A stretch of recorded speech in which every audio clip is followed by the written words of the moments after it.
ASI का कानून है कि नहीं है वो मुद्दा नहीं है।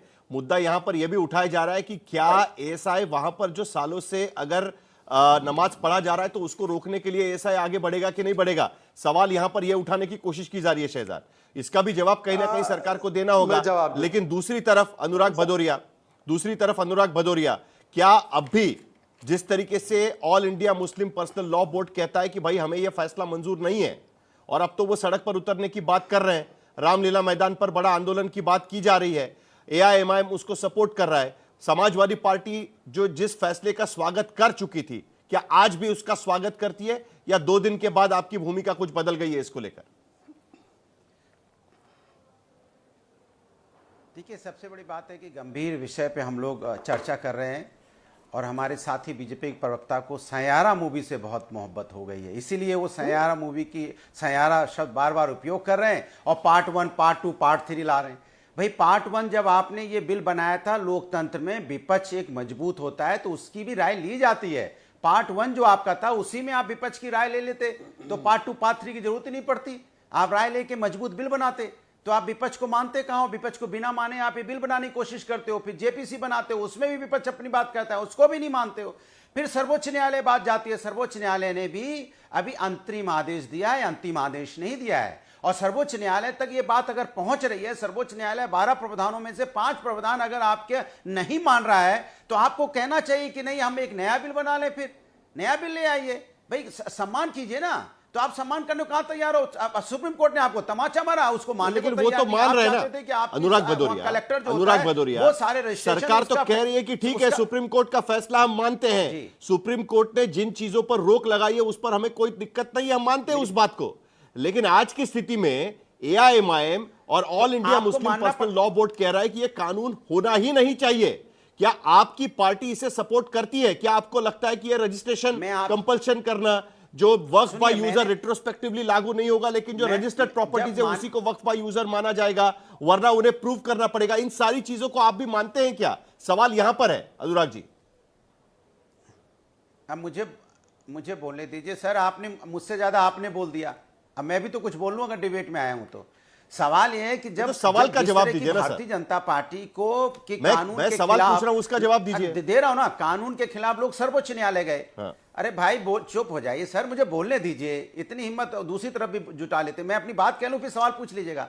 मैंने कहा कि जब सर्वोच्च न्यायालय गए तो सर्वोच्च ऐसा बिल क्यों बनता है जब सर्वोच्च न्यायालय जाना पड़ता है? सर्वोच्च न्यायालय ने अगर 5 प्रावधान मान लिए कि सरकार ने गलत किए थे तो इसके मतलब सरकार को मानना चाहिए ना कि सरकार जबरदस्ती कर रही थी। जो विपक्ष कह रहा था उसी में मान लेना चाहिए था, उस बिल पर और चर्चा करना चाहिए था। आप कलेक्टर को ताकत देना चाहते थे, कलेक्टर तो सरकार का होता है, कलेक्टर जिसको चाहेगा वक्फ बोर्ड का रजिस्टर करेगा, जिसको चाहेगा फैसला सुना देगा। एक कलेक्टर को आपने इतनी पावर दे दी थी, तो इस माननीय सर्वोच्च न्यायालय ने माना कि नहीं माना? आप बता दीजिए मुझे। आप अध्यक्ष भी दूसरे बनाने को तैयार थे, वक्फ बोर्ड का अध्यक्ष मुस्लिम समुदाय को, ये भी माना कि नहीं माना? आप बता दीजिए। आप तो बोर्ड मेंबर ज्यादा बनाना चाहते थे। माननीय सर्वोच्च न्यायालय ने बोला 11 में से 3 या 4 राज्य और स्टेट में अगर केंद्र के होंगे 3 या 4 से ज्यादा गैर मुस्लिम सदस्य नहीं रख सकते। तो माननीय सर्वोच्च न्यायालय अगर आपकी बात को काट रहा है, इसके मतलब आप गलत कर रहे हो पार्लियामेंट के अंदर में, तो आपको यह मानना चाहिए कि आपसे गलती हो रही है। जो विपक्ष आपको कहता है उसकी बात आप मानिए। दूसरी बात मैं आपसे कहना चाहता हूं, बार बार यह बात होती है कि आप जो भी बिल पास होता, आपने देखा यहां किसान बिल आया था, विपक्ष ने हंगामा काटा, विपक्ष ने कहा कि इसमें संशोधन कीजिए, नहीं किया। बाद में कितने लोगों की मौत हुई हमारे किसान के यहाँ, किसान भाइयों की जिम्मेदारी कोई लेने को तैयार है? नहीं लेने को तैयार है। तो आप जिम्मेदारी भी नहीं लेंगे, बिल भी पास करेंगे, विपक्ष को मानेंगे भी नहीं। तो आप विपक्ष को मानिए। सैयारा मूवी कब देखिए?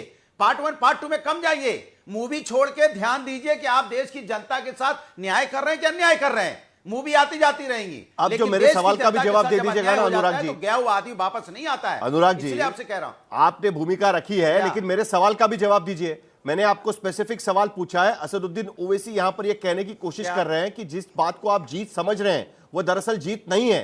इसके बावजूद संभल का एग्जाम्पल यहां पर दिया जा रहा है। इन सारे मुद्दों पर भी आपकी भूमिका पूछने की मैं कोशिश कर रहा हूं, और मेरा सवाल स्पेसिफिकली इसी बात को लेकर था कि अब भी उन्हें डर है कि कहीं ना कहीं एएसआई प्रोटेक्शन के नाम पर मस्जिदें छीनी जाएगी। क्या आपको यह लगता है कि यह हो सकता है सरकार की तरफ से? सवाल यहां पर आकर रुक रहा है। जीत नहीं हुई है यह कहने की कोशिश है उनकी तरफ से। मैंने तो देखा है, देखिए, मैंने तो देखा है कि भारतीय जनता पार्टी की सरकार में जब अयोध्या में जमीन अधिग्रहण किया गया तो वहां पे जमीन का कितना गफला हुआ, आपने भी देखा होगा। ये जमीनी प्रेमी है भारतीय जनता पार्टी, जमीन से इनको बहुत प्रेम है। ये हर जमीन पे इनको मौका लगेगा तो कब्जा करने की एक नियत तो रखते ही है। अगर कब्जा करने की नियत नहीं रखते तो कलेक्टर को पावर क्यों दे देते इतनी? आप कलेक्टर को पावर नहीं रही है, आपको न्यायपालिका के माध्यम से जाना पड़ेगा। ये तो कलेक्टर को उत्तर प्रदेश में 2164 वक्फ बोर्ड की जमीनें हैं जो इंक्रोच बताई जा रही है, ठीक है, जिस पर इंफॉर्मेशन अवेलेबल नहीं है। ऐसी 1,21,742 जमीनें हैं वक्फ बोर्ड के पास में उत्तर प्रदेश में अकेले, अगर हम बात करें तो।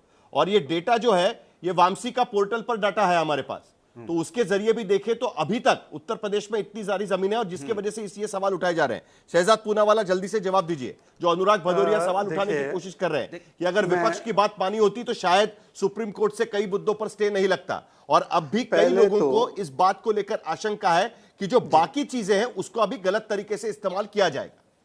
साहिल जी, पहले तो मैं फिर से आपसे क्लैरिटी मांग रहा हूं कि अनुराग भदौरिया के डेजिग्नेशन के नीचे समाजवादी अबू आजमी है या समाजवादी कोई और फैक्शन है। अबू आजमी का स्टेटमेंट एएनआई पर है कि ये पूरा बिल अवैध है, इसको अनकॉन्स्टिट्यूशनल घोषित होना चाहिए था, सुप्रीम कोर्ट से कोई राहत नहीं मिली है, हमारी मांगें पूरी नहीं की गई है। यहां पर ये बोल रहे हैं कि हमको करारा तमाचा मारा है। भाई डिकोड कीजिए कि ये बोलना क्या चाह रहे, कहना क्या चाहते हो अनुराग, कोई तो क्लैरिटी लाइए। आपके तो प्रीक्वल और सीक्वल में कोई समानता ही नहीं है, एक नायक है, खलनायक है। दूसरी बात पे आना चाहता हूं, मान्यवर पैरा 209 पढ़ लीजिए ऑर्डर का।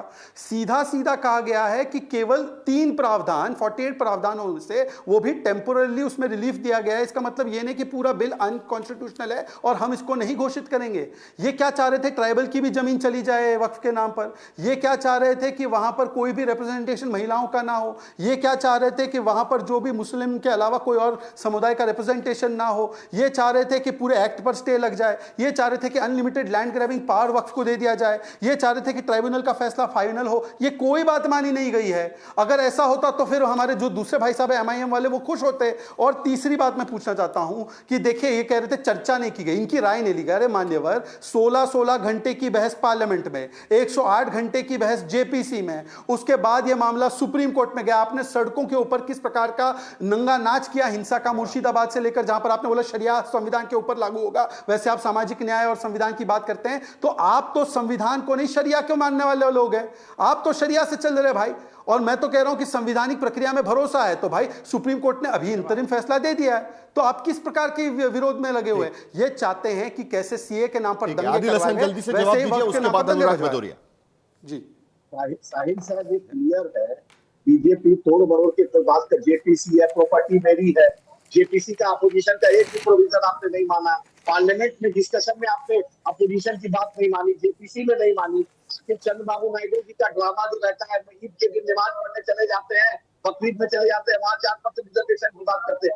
मेरी प्रॉपर्टी है, मेरी चीज है, हम समझेंगे। और हमने आज तक किसी की जमीन हड़पा नहीं की। वो सूरत वाला जो शहजाद बोलता है वो झूठ बोल रहा है, दूसरी जो भी चीज वो झूठ बोलते हैं, क्योंकि इनको जानकारी है सूरत म्युनिसिपल का भी झूठ निकला। वक्फ के कोई एसआई के अंदर में जो मसाजिद है वहां के मेंटेनेंस सबसे पुअर है, पता कर लीजिए। एसआई झांकने नहीं आता है, 50 मस्जिद की होगा, वहां के इमामों को तनख्वाह नहीं मिलती है, वहां वजू खाना और वहां का साहिल जी जवाब दे दूं, शहजाद जी जवाब दे दूं। साहिल जी, एक ही वाक्य में जवाब तय करना बाकी है कि वो मुसलमान कौन होगा कि जो वक्फ कर सकता है, क्योंकि 5 साल वाला जो आपने मुद्दा रखा था वो तो कोर्ट ने खारिज कर दिया है। वो आपको नियम बनाना है अभी भी, तो आपके हिसाब से कौन होगा मुसलमान? साहिल जी, ये भी आप अभी सरकार तय करेगी ना। साहिल जी, बिना इंटरप्शन के समय दीजिए, क्योंकि आपने मेरा नाम पुकारा है तो मुझे जवाब देने का पूरा अवसर जल्दी से बताइए, समय खत्म हो रहा है। अनुराग भदौरिया, उनको भी अपनी भूमिका क्लैरिफाई करनी है ना, क्योंकि आपने सवाल पूछा है कि समाजवादी पार्टी की असली भूमिका कौन सी है, वो भी मुझे पूछना है उनसे। Sir, para 140, we are therefore prima facie of the view that such a provision which requires 5-year practicing Islam, creating a waqf, cannot be said to be arbitrary. As discussed above, it can be said that it has no nexus with the object to be achieved. It cannot be said. However, we are of the view that some mechanism or procedure should be there. उन्होंने इसको खारिज नहीं किया है। साहिल जी, आप तो ये fact जानते हैं, आप तो ये मैकेनिज्म बोला है करने के लिए, आर्बिट्री नहीं हो सकता, ये 5 साल जैसा चीज नहीं हो सकता। सर दूसरी बात, तो वो रूल बन जाएंगे, रूल आ जाएगा। दूसरी बात सर, बिना व्यवधान के, साहिल जी बिना व्यवधान के आपकी डिबेट में ऐसे व्यवधान नहीं चलता है। साहिल भाई, आप आदिल भाई खत्म करने दीजिए उनको बात। वरना मामला ऐसे ही बढ़ता रहेगा। जल्दी से साहिल शहजाद, भाई आपकी देखिए, बात अभी खत्म। कहा गया कि मैं झूठे आरोप लगाता हूं कि इधर एंक्रोच किया उधर एंक्रोच किया वक्फ ने। आज तक इंडिया टुडे की रिपोर्ट है कि क्रिश्चियंस की जमीन मुनब्बम में इन लोगों ने हड़प लेने की बात की और लेफ्ट पार्टी ने उसको उठाया। लेफ्ट पार्टी झूठे है क्या? चर्च झूठा है क्या? चर्च क्या आरएसएस के प्रोजेक्ट पे चल रहा है क्या? साहिल भाई इंडिया टुडे, चलिए आखिर में मुझे बता दीजिएगा देखिए, कि साहिल जो भाई, संभल के साहिल भाई, सांसद है वो कह रहे हैं वो समाजवादी पार्टी की भूमिका है, या अबू आसिम आज़मी कह रहे हैं वो समाजवादी पार्टी की भूमिका है? क्या ये कानून पूरी तरीके से रिपेल होना चाहिए, यही समाजवादी पार्टी की भूमिका रहेगी? आखिरी 30 सेकंड है मेरे पास।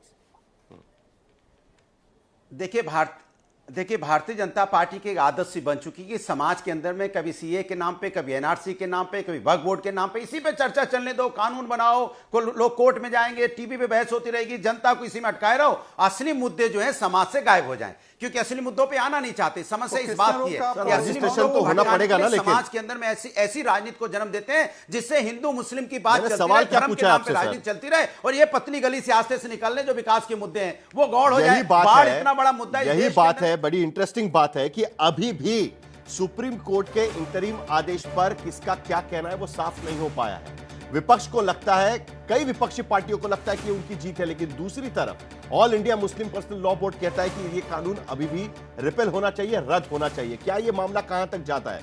लड़ाई अभी तक वक्फ बोर्ड को लेकर खत्म नहीं हुई है। एक वक्त था कि इसको लेकर सारे विपक्षी दल एक साथ आकर विरोध करने की कोशिश कर रहे थे, लेकिन अब इस पूरे मामले पर क्या होगा उस पर नजर बनाए रखेंगे।